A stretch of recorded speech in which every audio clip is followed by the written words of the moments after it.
Lektion 1. Zwielichtige Angelegenheiten. Hey Anna, was hältst du heutzutage von Sonnenbrillen? Ich bin auf der Suche nach einem neuen Paar. Eine wichtige Entscheidung. Nun, ich suche immer nach Sonnenbrillen, die einen guten UV-Schutz bieten. Das ist ein gutes Argument. Glaubst du, sie schützen meine Augen wirklich vor der Sonne? Unbedingt.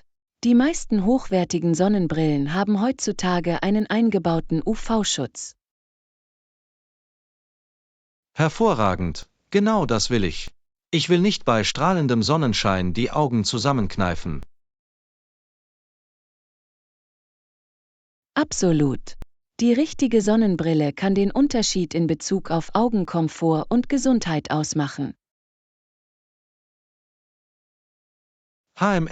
Irgendwelche anderen Funktionen, nach denen ich suchen sollte? Ich möchte sicherstellen, dass ich das Beste für mein Geld bekomme. Nun, polarisierte Gläser reduzieren Blendung hervorragend, was beim Autofahren oder auf dem Wasser sehr hilfreich sein kann.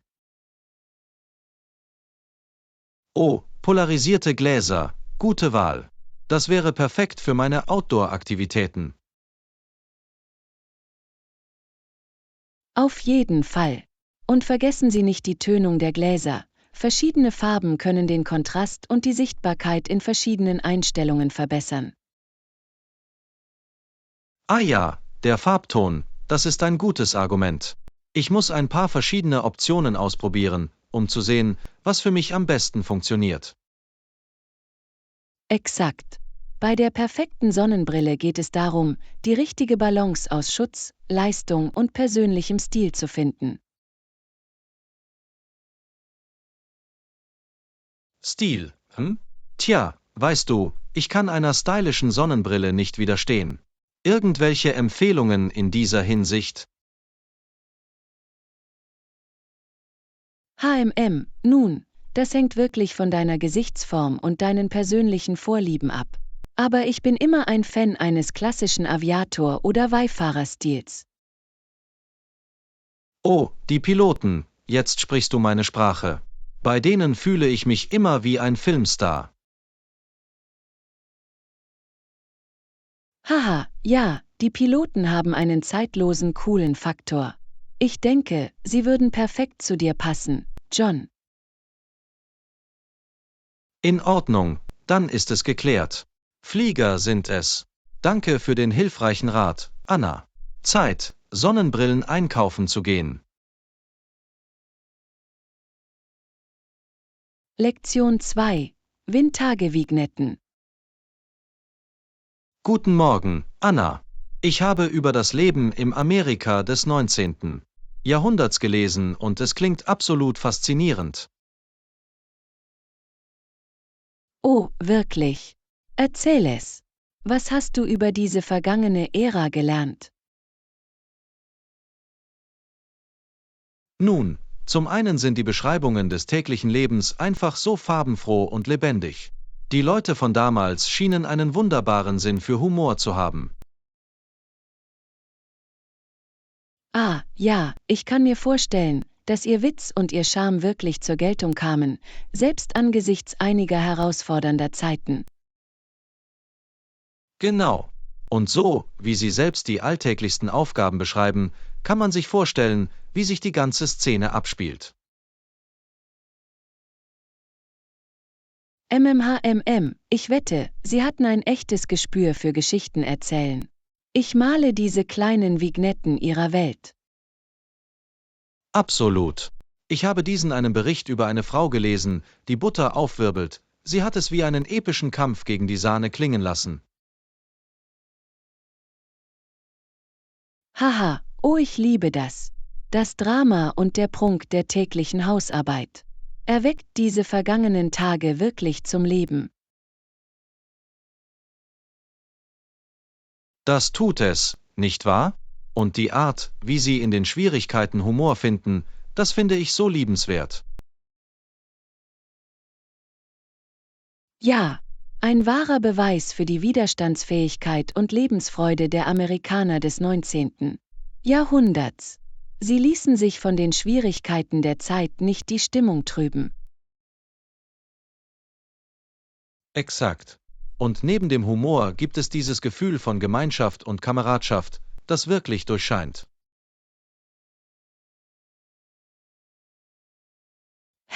Die Art und Weise, wie sie sich zusammengetan haben und sich gegenseitig unterstützen, das ist wirklich inspirierend. Auf jeden Fall. Ich habe das Gefühl, dass ich diese Zeit viel besser verstehe, mit allen Warzen und allem. Absolut. Das Gute, das Schlechte und das Urkomische, das alles zeichnet ein so lebendiges Bild vom Leben damals. Weißt du, ich glaube, ich werde mich weiter mit diesen Berichten aus erster Hand befassen. Es gibt einfach so viel zu entpacken und zu schätzen. Ich bin mir sicher, dass Sie weiterhin alle möglichen Edelsteine finden werden. Das 19. Jahrhundert scheint eine Fundgrube fesselnder menschlicher Geschichten zu sein. Ich kann es kaum erwarten, mehr zu entdecken. Danke, dass du darüber geplaudert hast, Anna. Es hat wirklich mein Interesse geweckt. Lektion 3: Inselidyll. Psst, Anna, hast du von diesem traumhaften Inselurlaub gehört, nach dem ich gesucht habe? Nein, habe ich nicht. Erzähl es. Was hast du über dieses Inselparadies herausgefunden? Nun, nach dem, was ich gelesen habe, hat es die schönsten weißen Sandstrände und kristallklares türkisfarbenes Wasser. Absolute Perfektion. Oh, das klingt himmlisch. Ich kann praktisch die warme Meeresbrise spüren, wenn ich nur daran denke. Richtig. Und das Beste daran ist, dass es völlig abseits der ausgetretenen Pfade liegt, überhaupt nicht von Touristen überlaufen. Ah, dann ist es also ein verstecktes Juwel. Das ist noch verlockender. Ich liebe die Idee, ein kleines Stück unberührtes Paradies zu entdecken. Exakt. Stell dir vor, wir schlendern am Ufer entlang, ohne dass eine Menschenseele in Sicht ist. Glückselige Einsamkeit. Das klingt absolut göttlich. Und ich wette, die lokale Küche ist auch ein Traum, frisch aus dem Meer. Auf jeden Fall. Ich habe gelesen, dass sie diese fantastischen Fischbuden direkt am Strand haben, in denen die köstlichsten Gerichte serviert werden. Frisch gefangener Fisch, perfekt gegrillt. Jetzt kribbeln meine Geschmacksknospen wirklich. Und die Unterkünfte klingen genauso unglaublich, diese malerischen, rustikal schicken Bungalows, direkt am Wasser. Oh, ich kann mir vorstellen, bei Sonnenuntergang auf der Terrasse einen Cocktail zu schlürfen. Das pure Paradies. Genau. Es ist wie eine Zeitreise in eine einfachere, ruhigere Lebensweise. Ich bin überzeugt. Wann können wir unsere Tickets buchen? Ich bin bereit, die Hektik gegen etwas Inselruhe einzutauschen. Haha, ich dachte, du würdest nie fragen. Lassen Sie mich sofort die Verfügbarkeit überprüfen. Dies wird die Reise Ihres Lebens sein.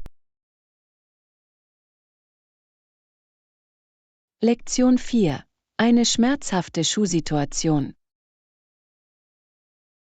Guten Morgen, Anna. Ich habe gehört, dass du in letzter Zeit Probleme mit deinen Schuhen hattest. Was ist passiert? Oh, es war schrecklich, John. Zu meiner Geburtstagsfeier trug ich ein neues Paar Schuhe und ich bekam die schlimmsten Blasen an den Seiten meiner Füße. Autsch, das klingt wirklich schmerzhaft. Neue Schuhe können manchmal so knifflig sein. War es schwer, auf der Party herumzulaufen? Es war furchtbar. Ich konnte die Nacht kaum überstehen. Die Blasen waren so schlimm, dass ich meine Schuhe ausziehen und in meinen Socken herumlaufen musste. Oh nein, das muss peinlich gewesen sein. Musstest du deswegen die Party vorzeitig verlassen? Ich habe es so lange wie möglich durchgehalten, aber irgendwann musste ich Schluss machen. Der Schmerz war einfach unerträglich. Am Ende musste ich mich von einem Freund nach Hause fahren lassen. Das ist echt schade. Ich hasse es, wenn ein neues Paar Schuhe eine sonst so lustige Veranstaltung ruiniert. Ich auch, es war so eine Enttäuschung. Ich muss vorsichtiger sein, wenn ich neue Schuhe einbreche, bevor ich sie zu einem großen Anlass trage. Definitiv eine gute Lektion zum Lernen. Hoffentlich sind die Blasen schnell verheilt und Sie können diese Schuhe wieder ohne Probleme tragen.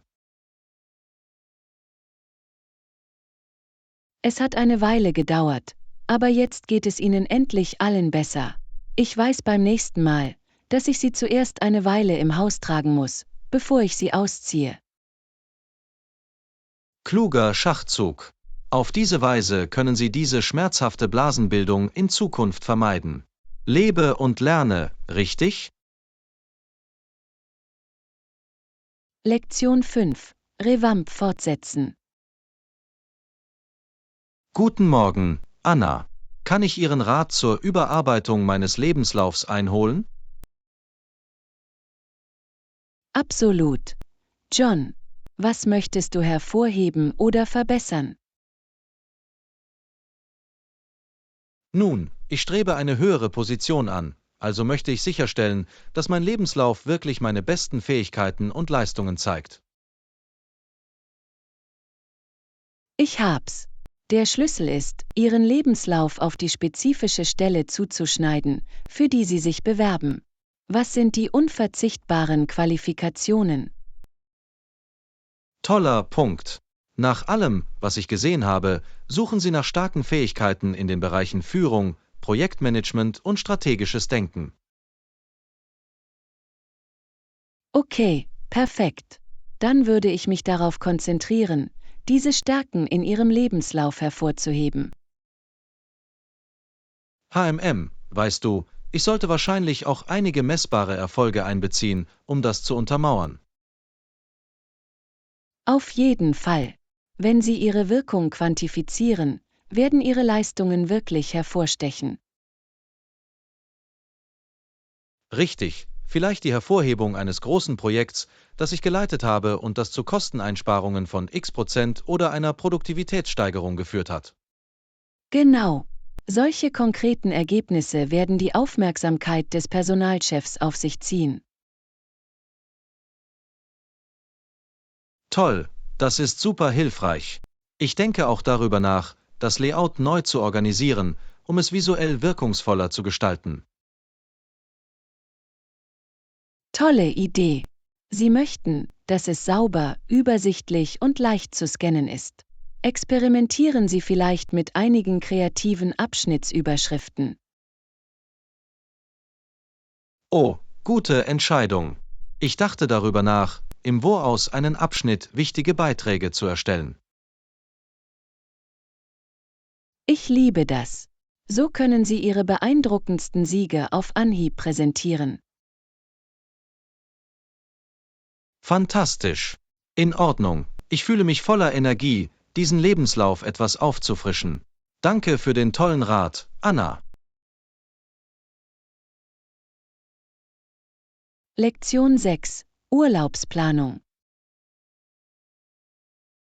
Hey Anna, ich fange an, einen großen Urlaub zu planen und könnte deine Meinung gebrauchen. Fantastisch. Wo willst du hingehen? Ich tendiere wirklich zu Hawaii, das steht schon ewig auf meiner Bucketlist.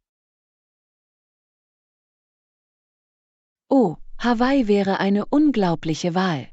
Die Strände, die Kultur, die Landschaft. Ich weiß, oder? Ich versuche nur herauszufinden, welche Inseln man am besten besuchen kann und wie lange man bleiben soll. Nun, die wichtigsten Inseln sind Oahu, Maui, Kauai und Big Island. Jede hat ihre eigene einzigartige Atmosphäre. Das ist eine Menge zu bedenken. Was würdest du Erstbesuchern empfehlen? Ich würde sagen, Oahu und Maui sind wahrscheinlich die besten Wetten.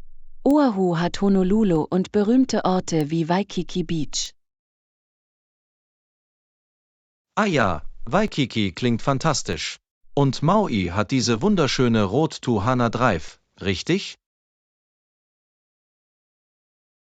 Unbedingt. Die Straße nach Hana ist ein Muss. Und Maui hat atemberaubende Strände, Wanderungen und einen allgemein entspannten Charme. Fantastisch, das ist wirklich hilfreich. Ich denke an eine 10-tägige Reise, aufgeteilt auf die beiden Inseln. Perfekte Zeit, um einen guten Vorgeschmack auf die Highlights Hawaiis zu bekommen. Und Sie werden genug Flexibilität haben, um sich auch wirklich zu entspannen.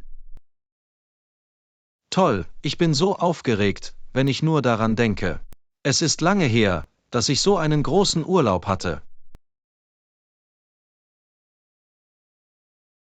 Das kann ich mir vorstellen. Hawaii ist der perfekte Ort, um neue Energie zu tanken und unglaubliche Erinnerungen mit Ihren Lieben zu sammeln. Auf jeden Fall.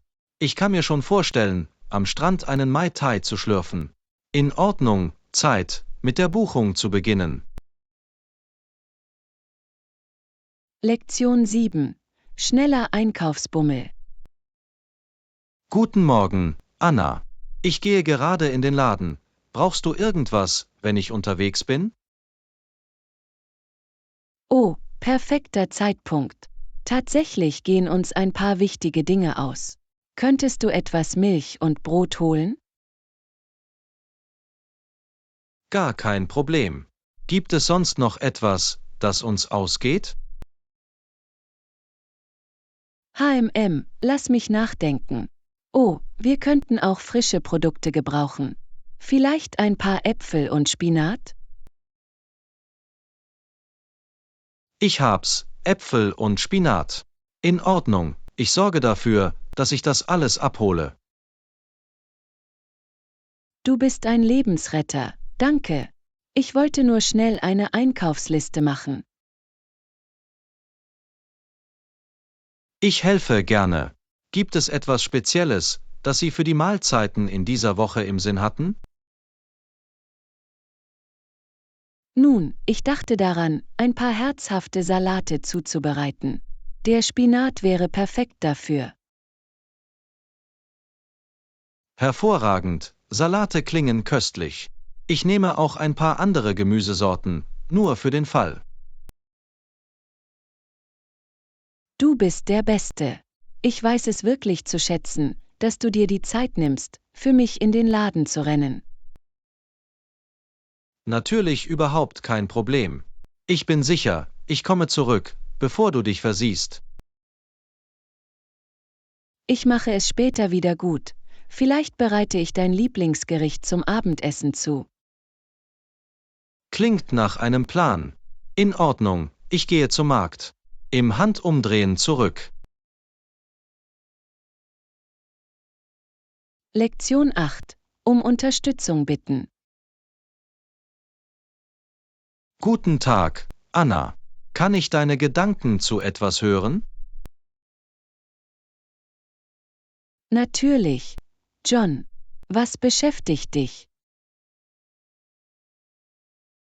Nun, ich fühle mich in letzter Zeit etwas überfordert und ich denke, ich könnte zusätzliche Unterstützung gebrauchen. Es tut mir leid zu hören, dass du dich so gefühlt hast. Es ist so wichtig, Kontakt aufzunehmen, wenn sie Hilfe benötigen. Ja, ich habe gezögert, jemanden zu belästigen, aber mir ist klar, dass ich nicht einfach alles unter Verschluss halten kann. Nein, betrachte es überhaupt nicht als lästig. Deine Freunde sind hier, um dich zu unterstützen, weißt du. Du hast recht. Ich glaube, ich muss nur meinen Stolz runterschlucken und offener darüber sprechen, was ich gerade durchmache. Absolut.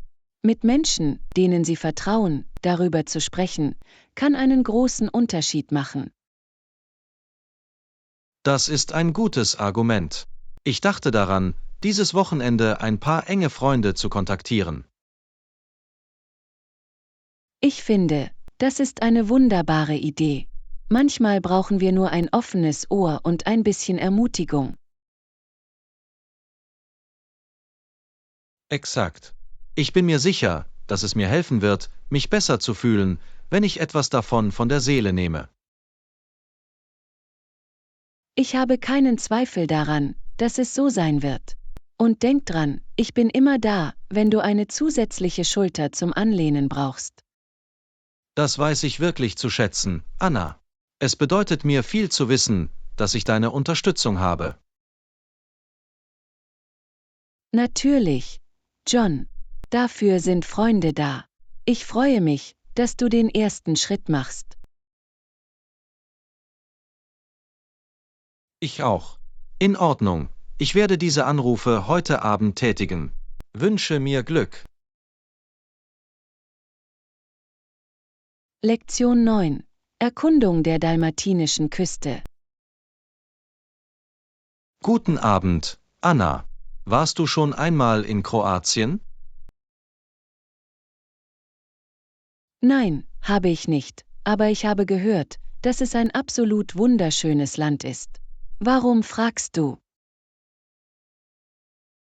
Nun, ich denke darüber nach, diesen Sommer eine Reise dorthin zu planen, und ich würde mich über Ihre Meinung freuen.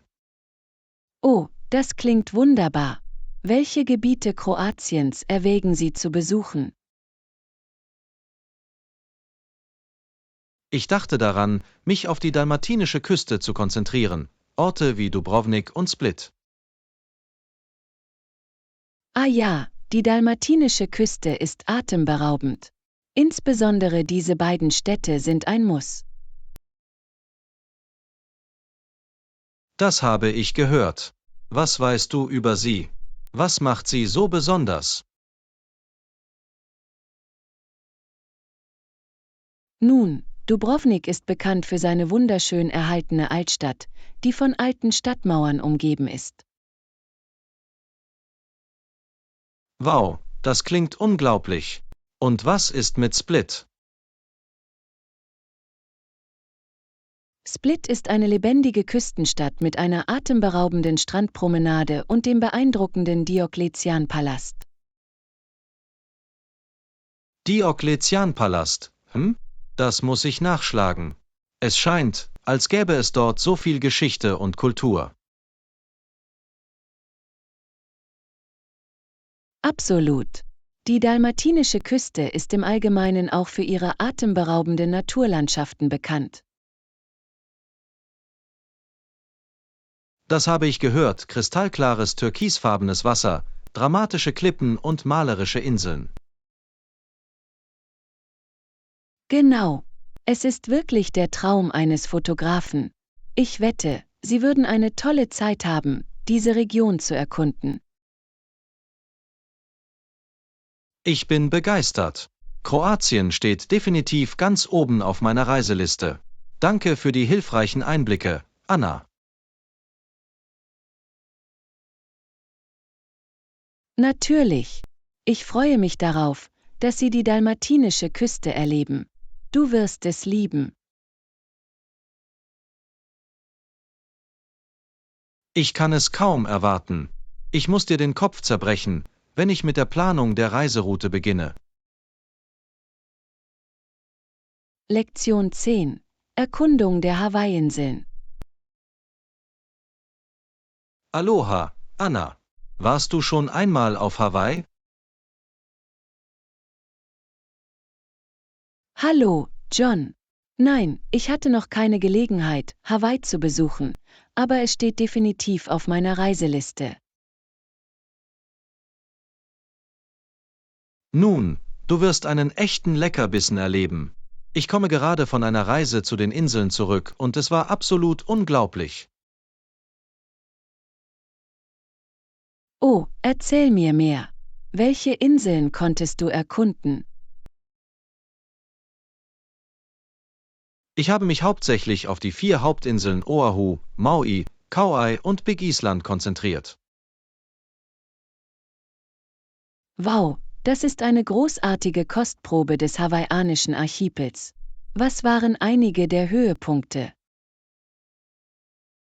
Nun, auf Oahu befindet sich die Hauptstadt Honolulu, die wirklich lebendig und voller Energie war. Ich habe gehört, Honolulu muss man gesehen haben.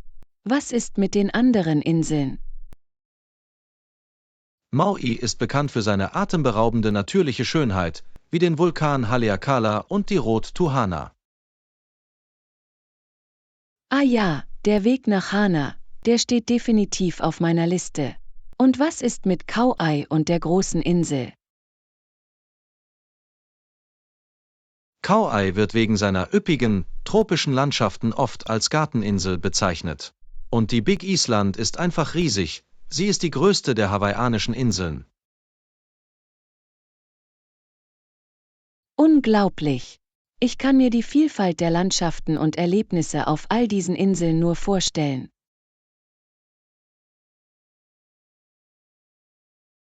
Absolut.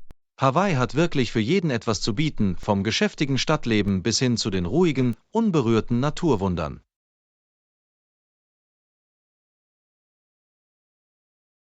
Es klingt wie ein absoluter Traum. Ich freue mich jetzt noch mehr darauf, eine Reise dorthin zu planen. Irgendwelche Empfehlungen, die man gesehen haben muss?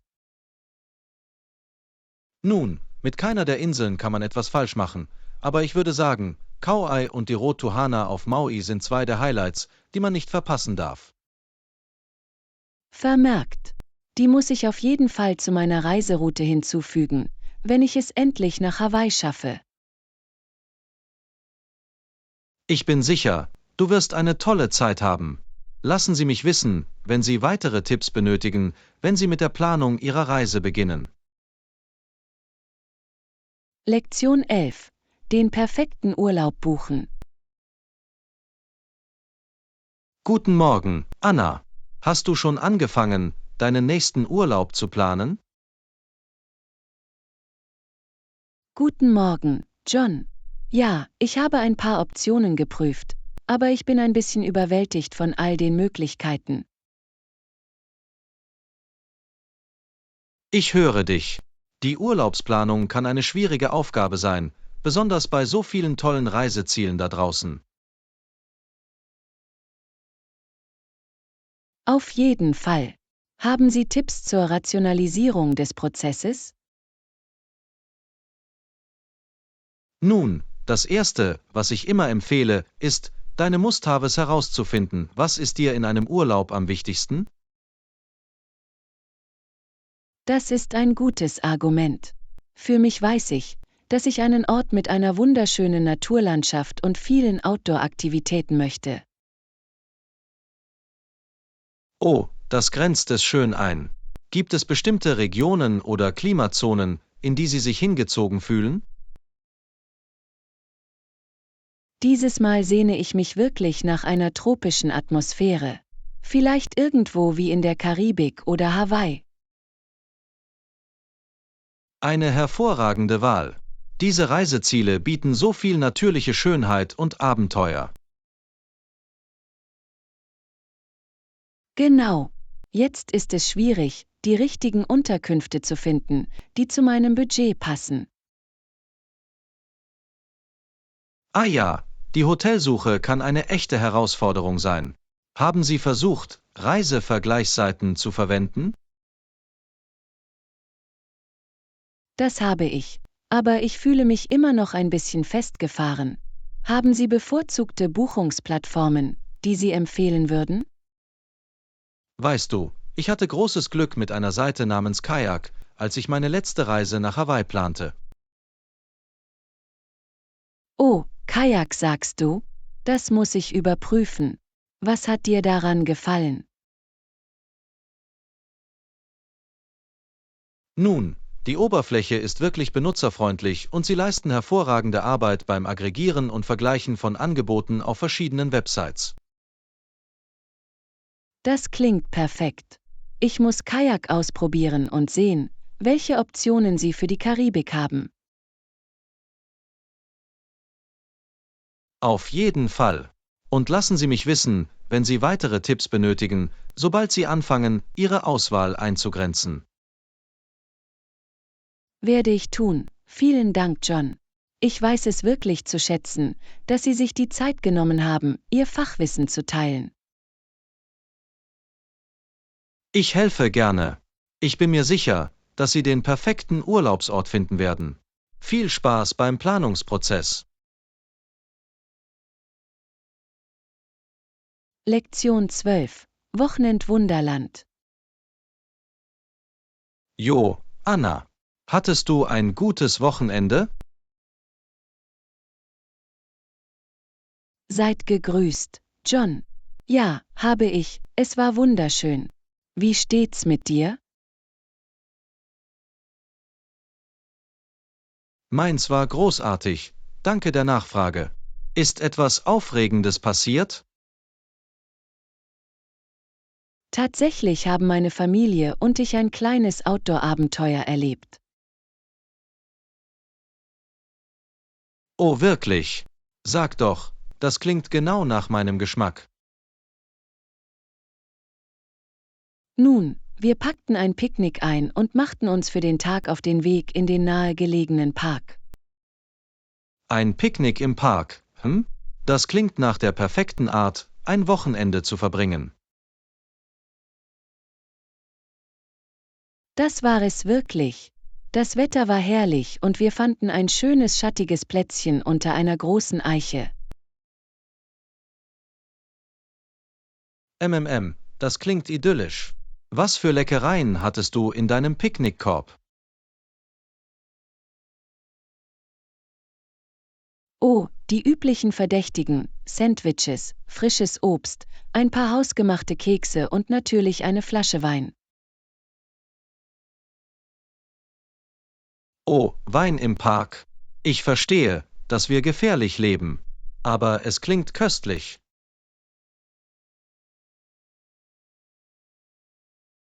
Haha, nun, wir haben unser Bestes getan, um diskret zu sein. Aber es hat wirklich zum entspannenden Ambiente beigetragen. Das kann ich mir vorstellen. Gibt es noch andere lustige Aktivitäten außer Essen und Trinken? Unbedingt, wir haben einen Frisbee mitgebracht und ein paar Runden gespielt. Die Kinder hatten viel Spaß beim Herumlaufen. Frisbee im Park, das ist der Traum. Hört sich an, als ob ihr alle ein wunderbar erfrischendes Wochenende hattet. Das war es wirklich. Manchmal sind es die einfachen Freuden, die am Ende am unvergesslichsten sind. Ist das nicht die Wahrheit?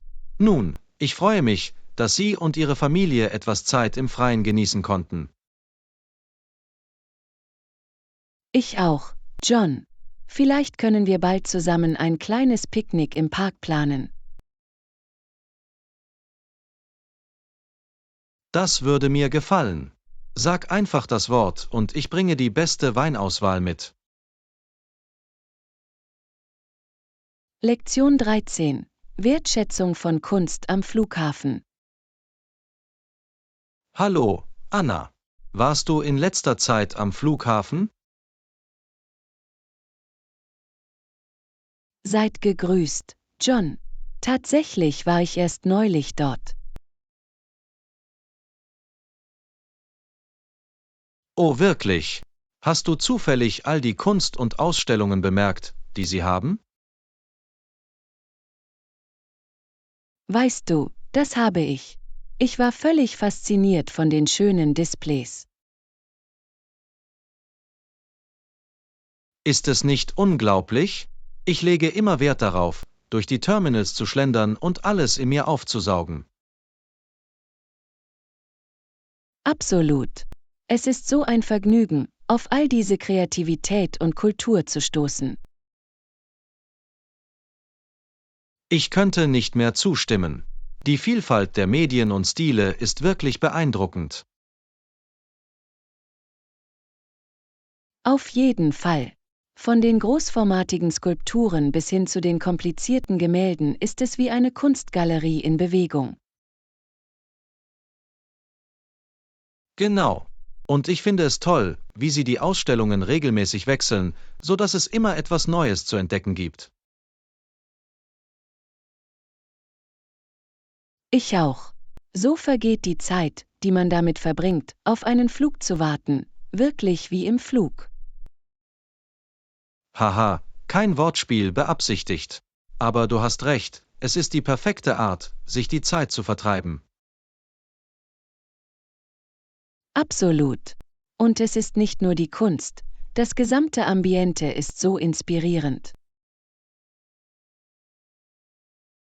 Ich weiß, was du meinst.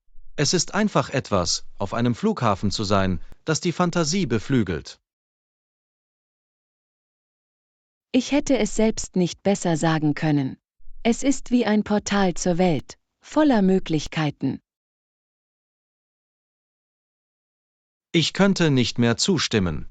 Ich verlasse den Flughafen immer voller Energie und freue mich auf mein nächstes Abenteuer.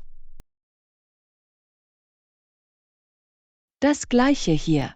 Es ist erstaunlich, wie ein bisschen Kunstbewusstsein das Reiseerlebnis verändern kann. Ich könnte nicht mehr zustimmen, Anna. Flughäfen sind zu wahren Zentren der Kreativität und Kultur geworden. Absolut. Ich freue mich schon auf meinen nächsten Zwischenstopp, nur um zu sehen, welche neuen künstlerischen Juwelen ich entdecken kann. Haha, hier ist es genauso. Sollen wir gemeinsam unser nächstes kunstvolles Flughafenabenteuer planen? Lektion 14. Evening Energiza. Guten Abend, Anna. Ich habe eine Frage an dich. Guten Abend, John. Hab ganz Ohr. Fühlen Sie sich gegen 6 Uhr manchmal etwas träge?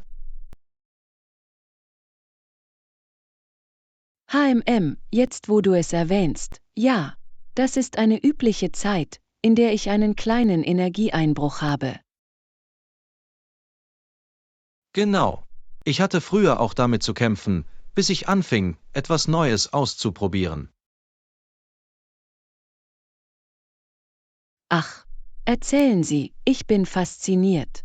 Was ist dein Geheimnis? Nun, anstatt nach einem Muntermacher oder Koffein zu greifen, mache ich ein schnelles Training. Ein Training? Um 6 Uhr abends. Ist das nicht ein bisschen spät am Tag?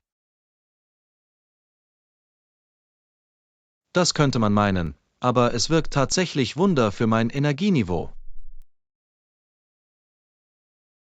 Interessant. Ich hätte nicht gedacht, so kurz vor dem Schlafengehen Sport zu treiben. Ich weiß, es scheint kontraintuitiv zu sein, aber es gibt mir wirklich Energie. Ich bin neugierig, das mal auszuprobieren. Was für ein Training machst du? Normalerweise mache ich nur ein schnelles 20- bis 30-minütiges Intervalltraining mit hoher Intensität. Oh, das klingt intensiv. Ich bewundere dein Engagement, John. Es lohnt sich, versprochen. Danach fühle ich mich viel wacher und produktiver.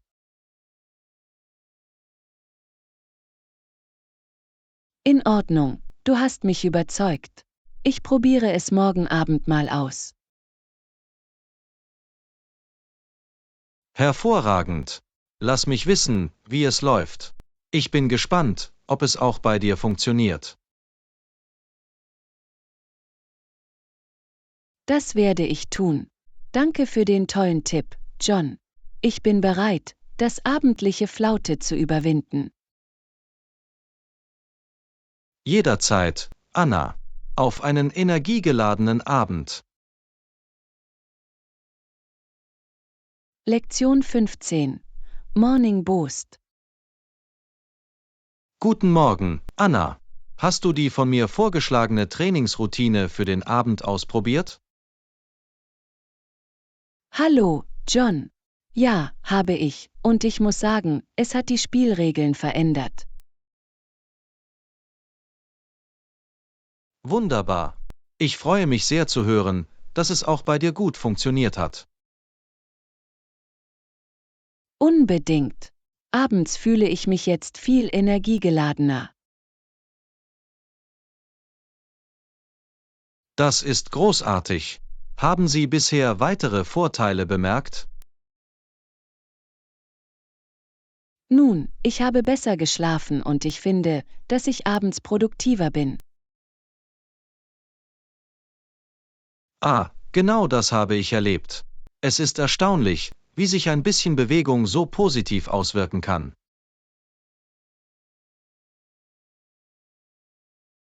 Auf jeden Fall. Ich bin neugierig. Machst du jeden Abend die gleiche Routine? Nein, ich ändere es gerne ein bisschen. Manchmal mache ich eine kurze Heat-Session und manchmal gehe ich flott spazieren. Oh, das ist eine gute Idee. Abwechslung zu bieten, muss helfen, Langeweile zu vermeiden. Genau. Abwechslung ist der Schlüssel, um es interessant und nachhaltig zu halten. Ich muss auch mit verschiedenen Optionen experimentieren. Danke für die Inspiration, John. Jederzeit, Anna. Ich freue mich einfach, dass ich einen Tipp teilen konnte, der für mich so hilfreich war. Es hat das Spiel mit Sicherheit verändert. Ich fühle mich insgesamt energiegeladener und konzentrierter. Das ist fantastisch zu hören. Auf einen produktiven und energiegeladenen Tag. Prost darauf, John. Ich bin bereit, meinen Tag mit einem kleinen Morgenschub zu beginnen. Wunderbar. Lassen Sie mich wissen, wenn Sie sich weitere großartige Routinen zum Teilen einfallen lassen. Das werde ich tun. Das war ein großartiges Gespräch. Danke für die Tipps. Absolut. Ich freue mich, dass ich helfen konnte. Hab einen schönen Tag, Anna. Lektion 16. Rechenschaftspflicht im Fitnessbereich. Hallo, Anna. Hast du in letzter Zeit deine Trainingsroutine eingehalten? Hallo, John. Ja, habe ich, und ich muss sagen, es läuft wirklich gut. Das ist fantastisch zu hören. Ich freue mich, dass du dabei bleiben konntest.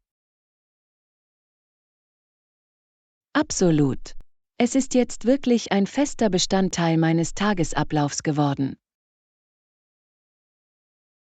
Das ist großartig. Was für Trainingseinheiten hast du gemacht? Nun, ich habe es ein bisschen durcheinander gebracht. Manchmal ist es Krafttraining, manchmal ist es Cardio. Abwechslung ist der Schlüssel, ganz sicher.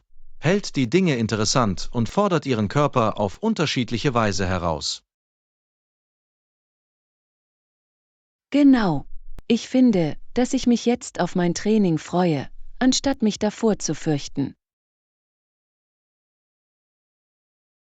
Das ist das beste Gefühl, nicht wahr? Wenn es eher zur Gewohnheit als zur lästigen Pflicht wird. Auf jeden Fall. Hast du deine eigene Routine eingehalten? Darauf kannst du wetten. Ich versuche 4 bis 5 Mal pro Woche ins Fitnessstudio zu gehen, und ich habe wirklich einen Unterschied bemerkt. Das ist großartig, John. Welche Veränderungen haben Sie bemerkt? Nun, ich habe definitiv etwas Muskeln aufgebaut und meine Ausdauer hat sich stark verbessert. Das ist so toll zu hören. Konsequentes Training kann wirklich einen spürbaren Unterschied machen. Absolut. Es hat meine allgemeine Gesundheit und mein Wohlbefinden grundlegend verändert. Ich stimme zu. Es ist erstaunlich, wie viel Einfluss es haben kann, sowohl physisch als auch mental. Auf jeden Fall. Ich finde, dass meine Stimmung an den Tagen, an denen ich trainiere, viel besser ist. Das Gleiche hier.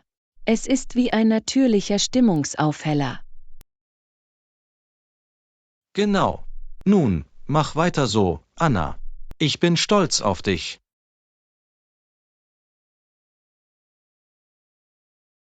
Danke, John. Und dir auch. Motivieren wir uns gegenseitig. Klingt nach einem Plan. Wir sprechen uns bald wieder.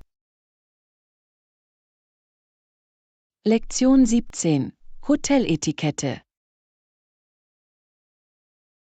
Entschuldigung, Anna, kannst du erklären, wie man das Bitte nicht stören Schild im Hotel benutzt? Natürlich. John. Mit dem Bitte nicht stören Zeichen signalisieren Sie auf einfache Weise, dass Sie nicht gestört werden möchten. Ich verstehe. Also, wie genau funktioniert es? Hänge ich es einfach an die Tür? Ja, das stimmt. Normalerweise finden Sie das Schild Bitte nicht stören an der Innenseite Ihrer Hotelzimmertür. Okay, ich hab's. Und was bedeutet es, wenn das Schild angezeigt wird? Wenn das Schild Bitte nicht stören angezeigt wird, signalisiert es dem Hotelpersonal, dass Sie nicht gestört werden möchten. Sie kommen nicht rein, um das Zimmer zu reinigen oder etwas auszuliefern. Ah, jetzt verstehe ich. Das zu wissen ist wirklich hilfreich. Was aber, wenn ich etwas vom Hotelpersonal benötige? Gute Frage. Wenn Sie Hilfe benötigen, während das Bitte nicht stören Schild eingerichtet ist, können Sie einfach das Schild entfernen und die Rezeption anrufen. Ah, ich verstehe. Es ist also umkehrbar. Ich kann es aufhängen, wenn ich nicht gestört werden will, und es abnehmen, wenn ich Hilfe brauche. Genau. Das ist die Idee hinter dem Bitte nicht stören Schild. Es gibt Ihnen die Kontrolle über Ihre Privatsphäre und Ihren Zugriff. Das macht sehr viel Sinn. Ich werde es während meines Aufenthalts auf jeden Fall richtig benutzen. Hervorragend. Die richtige Verwendung des Bitte nicht stören Schildes ist ein wichtiger Bestandteil der Hoteletikette. Auf jeden Fall. Danke, dass du es so klar erklärt hast, Anna. Ich schätze die Anleitung. Ich helfe gerne, John. Die Hoteletikette kann schwierig sein, aber die Einhaltung des Bitte nicht stören Protokolls ist eine einfache Methode, um einen angenehmen Aufenthalt zu gewährleisten. Toller Rat. Das behalte ich im Hinterkopf, wenn ich das nächste Mal in einem Hotel bin. Lektion 18. Erkundung der Reiserouten der Stadt. Hey Anna, wie viel Zeit sollten wir deiner Meinung nach auf unserer bevorstehenden Reise in jeder Stadt verbringen? Das ist eine gute Frage, John. Das hängt wirklich von der Stadt ab, aber ein paar Tage in jeder Stadt würden uns einen Vorgeschmack auf ihren Charme geben. Das macht Sinn. Haben Sie Empfehlungen zur Strukturierung der Reiseroute? Nun, ich würde vorschlagen, sich auf die Attraktionen und Wahrzeichen jeder Stadt zu konzentrieren, die man gesehen haben muss. Auf diese Weise können wir uns einen guten Überblick verschaffen, ohne uns überstürzt zu fühlen. Okay, das klingt nach einem soliden Plan. Was ist mit den kleineren, abgelegeneren Orten? Sollen wir versuchen, die auch unterzubringen? Unbedingt. Diese versteckten Juwelen machen eine Reise oft zu einem unvergesslichen Erlebnis. Vielleicht könnten wir in jeder Stadt 1 oder 2 Tage einplanen, um die lokalen Viertel zu erkunden und einzigartige Erlebnisse zu entdecken. Mir gefällt die Idee. Es wäre eine Schande, einfach die wichtigsten Touristenattraktionen zu besuchen und das authentische lokale Flair zu verpassen. Genau. Das perfekte Gleichgewicht zwischen den ikonischen Sehenswürdigkeiten und den weniger bekannten Juwelen zu finden, ist der Schlüssel, um das Beste aus unserer Reise herauszuholen. Du hast recht. Also, irgendwelche Gedanken darüber, wie viele Städte wir besuchen sollten? Ich möchte die Reiseroute nicht überladen. Nun, es hängt wirklich davon ab, wie viel Zeit wir haben, aber ich würde sagen, 3 bis 4 Städte wären ein gutes Ziel. Auf diese Weise können wir ein bisschen tiefer in jede einzelne eintauchen. HMM, 3 bis 4 Städte klingt vernünftig. Das gibt uns genug Abwechslung, ohne uns zu sehr gehetzt zu fühlen. Auf jeden Fall. Und natürlich können wir die Reiseroute jederzeit anpassen, wenn wir eine bestimmte Stadt mehr lieben als erwartet.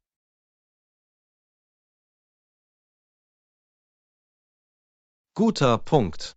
Flexibilität ist entscheidend, wenn es um die Reiseplanung geht. Ich freue mich schon darauf, das alles zusammenzustellen. Lektion 19. Debatte über die Ethik des Dopings im Radsport. Hey Anna, hast du den Dopingskandal bei der Tour de France verfolgt?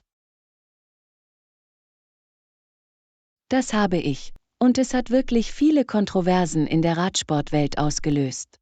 Was sind deine Gedanken dazu? Nun, ich bin hin und her gerissen. Einerseits verstehe ich vollkommen, warum die Athleten leistungssteigernde Medikamente verwenden wollen, um sich einen Vorteil zu verschaffen. Ich kann diese Perspektive sehen. Der Wettbewerb ist so intensiv und die Belohnungen für Gewinne können lebensverändernd sein. Exakt. Aber auf der anderen Seite fühlt es sich einfach nicht richtig an, weißt du? Es ist Schummeln, schlicht und einfach. Ich stimme zu. Es untergräbt die Integrität des Sports und wirft Fragen zur Legitimität der Errungenschaften auf. Auf jeden Fall.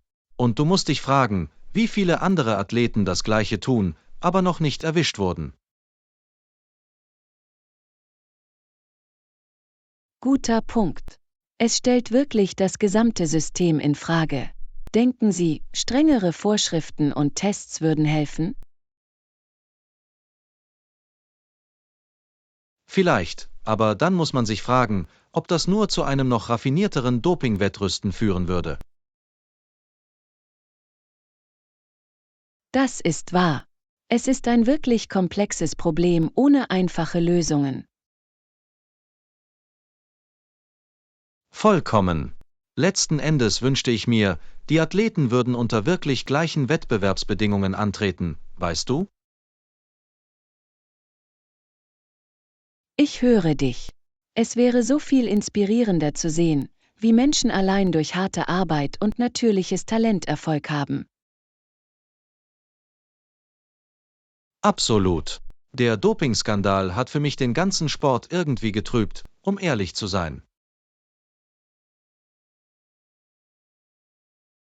Das kann ich verstehen. Es ist enttäuschend, wenn man merkt, dass selbst die besten Athleten sich nicht an die Regeln halten. Ja, es ist wirklich schade. Ich schätze, wir müssen nur sehen, wie die Leitungsgremien beschließen, das in Zukunft anzugehen. Einverstanden. Es wird interessant sein zu sehen, ob Sie das Vertrauen der Öffentlichkeit in den Sport wiederherstellen können. Wir können nur hoffen. Danke, dass du das mit mir durchgesprochen hast, Anna. Es ist ein kniffliges Thema, aber es ist gut, verschiedene Perspektiven zu bekommen. Lektion 20. Backpacking-Abenteuer in Südostasien. Jo Anna, wie geht's? Ich komme gerade von einer tollen Rucksackreise in Südostasien zurück. Oh wow, das klingt unglaublich. Was war der Höhepunkt deiner Reise? Es ist schwer sich zu entscheiden, aber ich muss sagen, dass die Besteigung des Mount Kinabalu auf Borneo definitiv ein großes Highlight war. Auf Borneo einen Berg besteigen? Das muss ein ziemliches Abenteuer gewesen sein. Wie war das? Es war brutal, aber so lohnend. Die Aussicht vom Gipfel war absolut atemberaubend. Das kann ich mir nur vorstellen. Sind Sie während Ihres Aufenthalts auf andere interessante Wildtiere gestoßen? Oh, ganz sicher. Ich habe tonnenweise Nasenaffen, wilde Orang-Utans und sogar ein paar Sumatra-Nashörner gesehen. Auf keinen Fall. Das ist so cool. Ich wollte schon immer Orang-Utans in freier Wildbahn sehen. Waren sie leicht zu erkennen? Überhaupt nicht, sie waren sehr schwer fassbar. Ich hatte das Glück, einen Blick auf ein paar zu erhaschen, die sich durch die Bäume schaukelten. Ich wette, das war eine tolle Erfahrung. Welche anderen Teile Südostasiens hast du erkundet? Nun, nach Borneo ging es runter nach Bali, wo ich episch surfte und alle Hindu-Tempel erkundete. Bali, hm? Das muss eine totale Abwechslung im Dschungel von Borneo gewesen sein. Absolut. Es war der perfekte Weg, um sich nach all den intensiven Wanderungen und Wildbeobachtungen zu entspannen. Es hört sich so an, als hätten sie wirklich eine Menge in ihre Reise gepackt. Ich bin so neidisch. Das muss die Erfahrung meines Lebens gewesen sein. Das war es wirklich. Ich kann es kaum erwarten, mit der Planung meines nächsten großen Abenteuers zu beginnen. Vielleicht muss ich dich überreden, beim nächsten Mal zu mir zu kommen. Oh, du weißt, dass ich dafür bereit wäre. Südostasien steht definitiv auf meiner Bucketlist. Toll, dann ist es ein Date. Du wirst die Reise deines Lebens erleben, glaub mir.